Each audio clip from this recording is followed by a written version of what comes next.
Ali, Shalom Malakim, Aya Asha Aya, peace, peace, peace, peace, peace, peace, peace, peace, peace. I'm at a Peace, different peace, peace, location. peace. Peace, Noble Brian, gratitude. Gratitude for taking time on your lunch to set this up. And it's going to be a quick demonstration. Well, I won't say quick demonstration. It's going to be a nice demonstration. And if anybody wants this information, all you got to do is hit me up and I'll send it to your email for a small donation. It's no problem. But we're going to talk about this book called A Fruit from a Poisonous Tree and the secrets that were never to be revealed.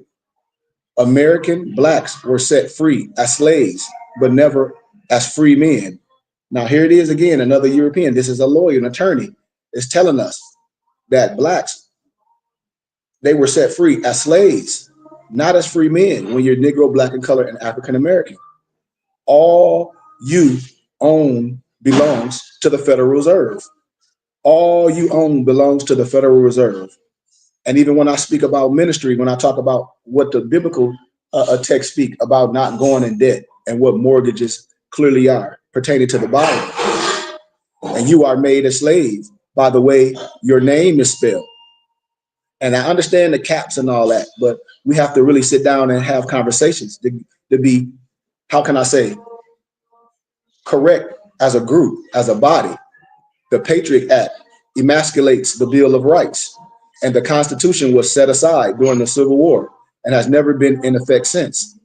So when we speak on things, especially pertaining to who we are as a people, when we don't use misnomers like Negro, Black, and Color, and African American, as I've been breaking down the SF 181 form pertaining to ethnicity, we got to stop picking something that means nothing.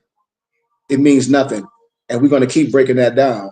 But today I want to just give a little intro of the fruit from a poisonous tree. I just want to give a little preface to spark your attention. But of the tree of knowledge of good and evil, thou shalt not eat of it. For in the day thou eatest thereof, thou shalt surely die. That's Genesis chapter 2, verse 17. So what others are saying about this wisdom, I don't want to quote all that. I want to really get right into it. The contents of this book, you have fruit from a poisonous tree. You got citizenship, expatriation. You hear a lot of Moors talking about expatriate from this de facto government. But when you do that, who are you affiliate to? Who do you have allegiance with? You're going to be a sovereign citizen, foreign and abroad. You're going to be an alien. Magicians, collection agency, the Federal Reserve, incorporated, money above the law, the swindle, a house for free, how you rob a really big bank, allodial title, mirrors of illusions, broken, war powers, another perspective. And this is the stuff that I teach my brothers and sisters, especially a lot of Moors that's getting caught up, talk about they finna do a allodial deed on a structure. It don't work. So I'm gonna give you a little bit of background of this brother. Melvin Stamper has experienced a remarkable life journey few of us will ever experience. His background in law, I think I might have to hold on, y'all. I'm gonna move my locations because it's a little loud in here. So give me a second. Let me just move real fast. 1 second. Let me go to a different location. We got family in town. We got this nice location. So I'm gonna go in my little private area that I got set up for myself, and I'll finish this down right here. So give me 1 second. Let me set this up because I don't want this to be too long.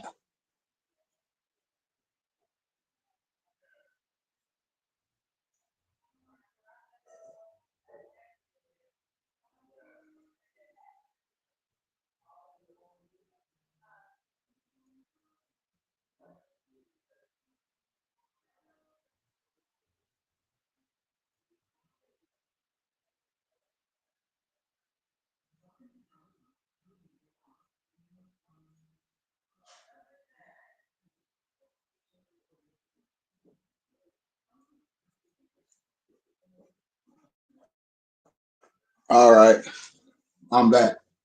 And so what we're going to talk about, and I'm just going to give a little preface of this wisdom, and then I'm out of here. So Melvin Stamper has experienced a remarkable life journey few of us will ever experience. His background in law and criminal investigation has enabled him to uncover facts of the crime of the millennium, exposing the motive along with the conspirators, the subtle and not so subtle threats from the government agencies that he was investigating merely served as a motivating force and confirmation of his investigation. Experience is the one factor we must all use in determining credibility of another. And Stapler's experience in law, analytical thinking, and detection rivals that of any other in the investigation of a crime involving government subterfuge and cover-up. This author serves his country as a U.S. Marine in Southern Asia, a police chief, railroad special agent, CIA intelligence source, industrial engineer, pilot, law professor, legal researcher, private investigator, and an ombudsman with the Department of Defense. His analytical skills were honed by all of his experience and education for the investigation of his life, the United States government.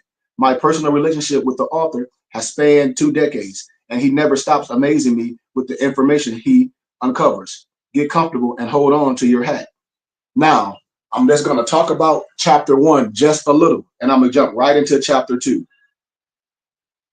Watch. So, in this wisdom, chapter 1 is talking about citizenship expatriation. You hear a lot of Moors talking about they're going to expatriate from this de facto government, but they don't know what that consists of. So I never teach something that'll get you in trouble. That's why you need to come to school. But let me just give a little introduction. Not like the brazen giant of Greek fame with conjuring limbs astride from land to land. Here at our sea-washed sunset gates shall stand a mighty woman with a torch, whose flame is the imprisoned lightning, and her name, mother of exiles. From her beacon hand glows worldwide welcome. Her mild eyes command the air bridge harbor that twin cities frame. Keep ancient lands, your story pomp, cries she with silent lips. Give me your tired, your poor, your huddled masses yearning to breathe free. The wretched refuse of your teeming shore. Send these, the homeless, tempest tossed to me. I lift my lamp beside the golden door. That's by Emma Lazarus, New York City, 1883. Now, let me just give you a little bit of excerpt, because you need this information. You need this piece of wisdom. I can't keep doing this, and then my people don't get the wisdom, and then you continue to be lost, and the rest of the world study this to a T. But in 1798, Thomas Jefferson instructed that Congress has not unlimited power to provide for the general welfare, but only those specifically enumerate. Wilson Nicholas, a delegate to Virginia Convention that ratified the Constitution, said Congress has the power to define and punish for counterfeiting and felonies committed on the high seas and offenses against the law of nations, but they cannot define or prescribe the punishment for other crimes whatsoever without violating the Constitution. Chief Justice Marshall said the police power unquestionably remains and ought to remain with the states. Until this past century, federal courts upheld the view that the federal government could deal only with crimes specifically mentioned in the Constitution. In 1911, the Supreme Court said, and I quote eloquently with a silver tongue, among the powers of the state not surrendered, which powers therefore remain with the state, is the power to regulate the relative rights and duties of all within its jurisdiction, as to guard the public morals, the public safety, and the public health, as well as to promote the public convenience and the common good. At the founding of this republic, there were only 4 federal crimes: treason, counterfeiting, piracy, and crimes against the law of nations. Now there are 3,000 federal crimes, 3,000 federal administrative regulations, many of which are punishable as crimes, and about 85,000 local government with 513,000 elected officials, or 1 in every 500 people. We have an estimate 45 million laws, state, federal, and local. God, the creator of the universe, gave us only 10 laws which to live our lives. And although I fail often. I try to conduct myself by these 10 commandments. It would be impossible, however, to obey 45 million laws. Those millions of laws and the government enforcers are destroying our republic. In 1900, one in every $15 went for government use. In the year 2000, it is nearly one in every two. We must contend with 65 times more laws than our grandfathers did at the turn of the 20th century, the most cruel and unjust of these being the tax laws. Every federal program takes on a life of its own, so it will be extremely difficult to transfer power from the federal government to the states. It's difficult to change, much less kill or transfer a federal program once it has been established, even after it has outlived usefulness. The New Deal view of an all-powerful central government must be replaced with a firm separation of powers if this republic is to survive. Increasingly, in the last 100 years, powerful corporate interests have deliberately subverted the intent of the founders by financing the appointment of judges who would enhance corporate and federal power and weaken the constitutional system of checks and balances. While many today attack the New Deal as representing the demise of constitutional government in America, the assaults actually began in the late 1800s, when federal courts led by Supreme Court started chipping away at state sovereignty. This allowed the federal government to assume numerous duties and responsibilities that under the Constitution had been reserved to the state or the people. We, the people of the United States, in order to form a more perfect union, establish justice, ensure domestic tranquility, provide for the common defense, promote the general welfare, secure the blessings of liberty to ourselves and our posterity, and establish this Constitution to the United States of America. Recalcitrant Southern states did not turn to the Supreme Courts to leave the Union before the Civil War, partly because the Constitution does not grant the federal courts the right to control state sovereignty. The Constitution did not create a judicial supremacy, and there is extensive evidence that the founders never granted the Supreme Court the power to rule over the president, Congress, or the states. Every July 4th, we honor the signing of the Declaration of Independence. By signing that document, the founding fathers, many of whom were deceased, pledged their lives, fortunes, and sacred honor to the premise that all men are created equal, life, liberty, and the pursuit of happiness. I teach that, endowed by their creator with unalienable rights to be secured by a government that was subject to an inferior to the consent of the governed. That's why you can't be Negro, Black, and colored African American, my brothers and sisters. The British pursued them as traitors to the king. Of the 56 original signers, 9 did not leave to see free. 9 did not live to see freedom. 5 were imprisoned, and 17 lost everything they had. Their sacrifice for the Constitution of the United States has guided this nation through a continuing effort to bring liberty and justice for all. Can any of us do less? The courage of America's founders was based on their belief in God's providence. George Washington called America's liberties the object of divine protection. James Madison, president and signer of the Constitution, affirmed their belief, saying, before any man can be considered as member of civil society, he must be considered as a subject of the governor of the universe. At the Constitutional Convention, Benjamin Franklin began the tradition of prayers in Congress, saying, in the beginning of the conquest with Great Britain, when we, sensible of danger, we had daily prayer in this room for divine protection. Our prayers, sir, were heard, and they were graciously answered. I have lived, sir, a long time, and the longer I live, the more convincing proof I see of this truth, that God governs the affairs of men. And if a sparrow cannot fall to the ground without his notice, it is probable that an empire can rise without his aid. So I don't want to indulge too much in that. I'm just setting the precedent. I want to go to chapter 2, and then we out of here. I want to spark something because I need to study for tomorrow for Sunday school because it's going to be amazing. But all the confusion over 80-page act then is expungently compounded now by the current 10,000 plus page Internal Revenue Code, 26 USC, along with more than 30,000 pages of implementing Internal Revenue Regulations, 26 CFR, and some borrowed from 27 CFR. It is now practically impossible for citizens to keep track of government's latest edicts. So when people be talking stuff, man, this is a work that we have to do. That's why we need our school, which is the Burning Bush Tabernacle, where you can be correct and not arbitrarily explain and remove your anger. I'll give a little bit of this and then I'm done. I'll go to the next intro and then we out of here. But remember, the initial battles of the revolution occurred after British troops tried to seize the colonists' private weapons. Today, residents in Chicago, Washington, D.C., and other cities submit to the de facto prohibition on handgun ownership imposed by the same government that grossly fails to protect the citizens from private violence. The 1775 revolution was largely a revolt against growing arbitrary power. Nowadays, seemingly, the only principle is to have no political principle, to judge each act of government in a vacuum, to assume that each expansion of government power and nullification of individual rights will have no future impact. The founding fathers looked with horror at the liberties that they were losing, while modern Americans focus myopically on the freedoms that they still retain. America needs fewer laws, not more prisons.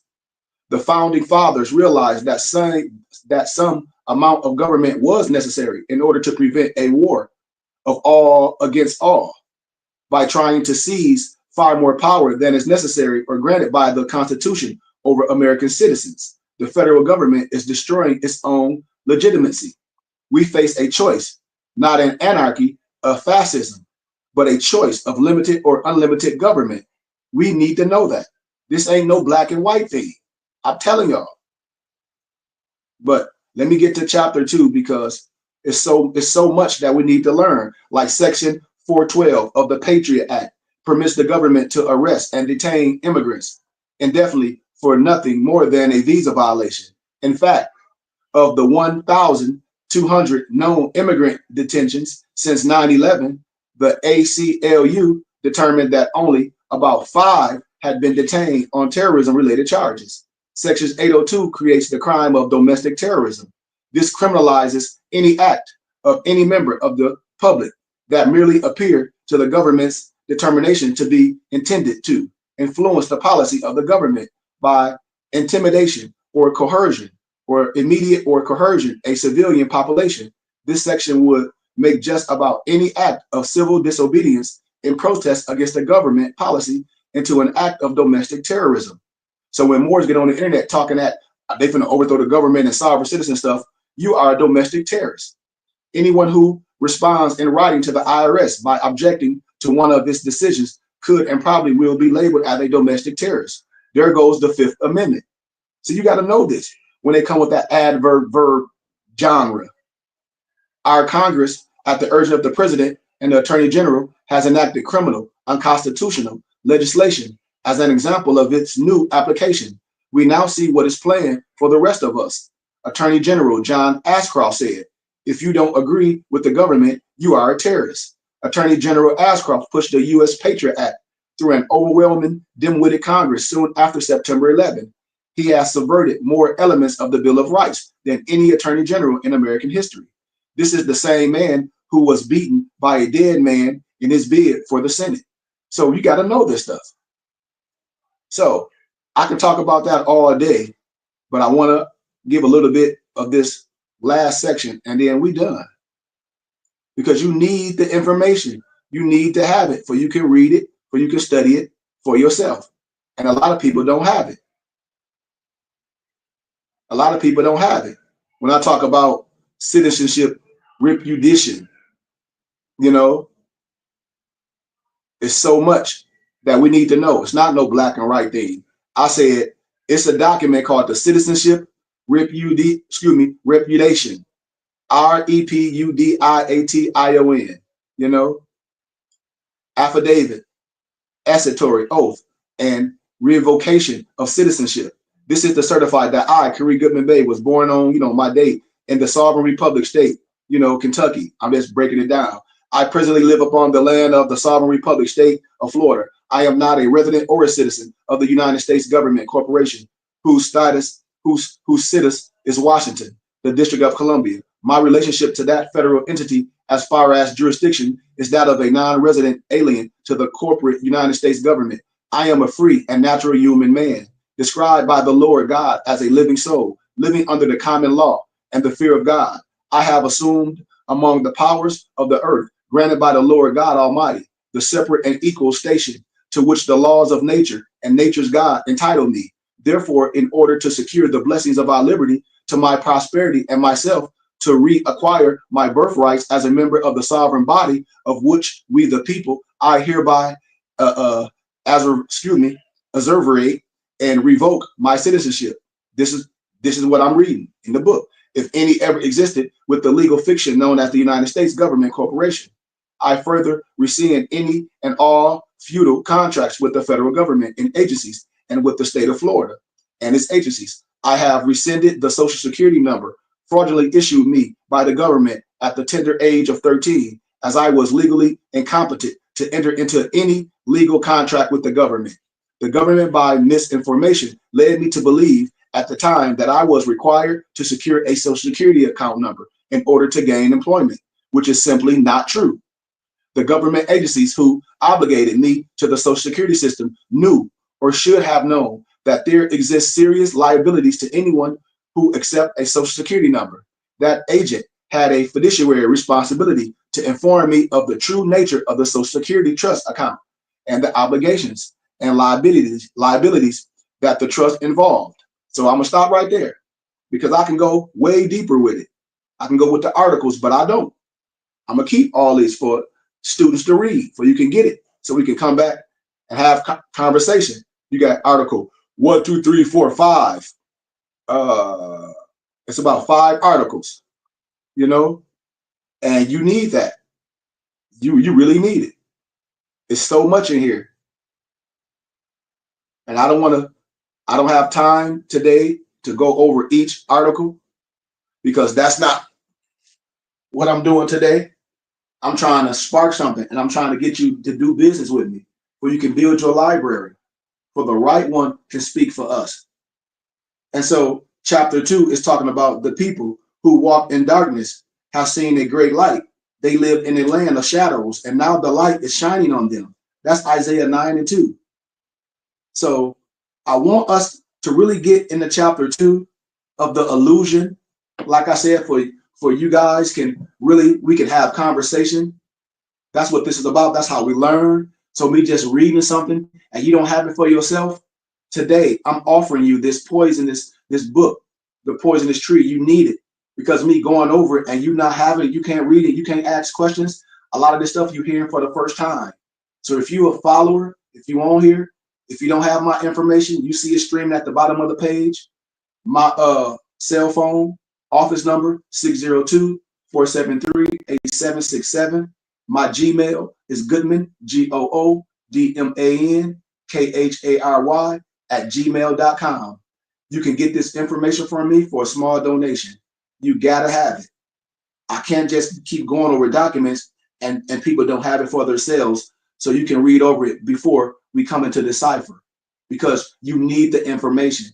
And the only reason why we lost because we're not into the know. And I'm right here. I'm the Book of Eli. I'm a source, a scholar, an educator, a sheep. My heart is pure. And I'm here to share this wisdom with all my brothers and sisters, because a workman is due his hire. So nobles, I want y'all to please get with me. Get this book from me, Poisonous Tree. Get other information from me. We don't have to go to Amazon. So you can learn this. And so you can have questions when we have Adapt Class and book club. And tomorrow is Sunday school. Please subscribe to our temple and our school YouTube channel at Burning Bush Tabernacle Science Temple and School. I think it's outside. It's not, or it might. I don't have it. I gotta go find it. I don't have one in here. I'll go find it. But with that being said, man, gratitude for everyone. Remember, everything that I speak about, I offer it to you. You don't have to assume. You don't have to go on Amazon and spend all your money on things. Information should not cost you that much, but everything is worth its price if you're willing to pay for it, if that's what you want. But it shouldn't cost you an arm and a leg. It shouldn't cost you an arm and a leg. If you want the information, I'm here. So with that being said, man, please subscribe to our Temple and School YouTube channel at Burning Bush Tabernacle Science Temple and School for book club, Adapt Class, and Sunday school. I love y'all, man. And thank y'all for taking time out y'all day. Our Moorish American prayer. Allah, the Father of the universe, the Father of love, truth, peace, freedom, and justice. Allah is my protector, my guide, and my salvation by night and by day through his holy prophet, Noble Drew Ali. Shalom Alakim. Ayah Asha Allah. Ayah Asha Ayah. Peace, peace, peace. Shalom Alaikum. Peace, peace, peace, peace. El Rahman, El Rahim, Yahak, Yamuhamid, Ashe. Peace, peace, peace, peace, peace, peace, peace, peace, peace, peace, peace, peace, peace, peace, peace, peace, peace. And I'll see y'all tomorrow for Sunday school. Peace and love, tribe.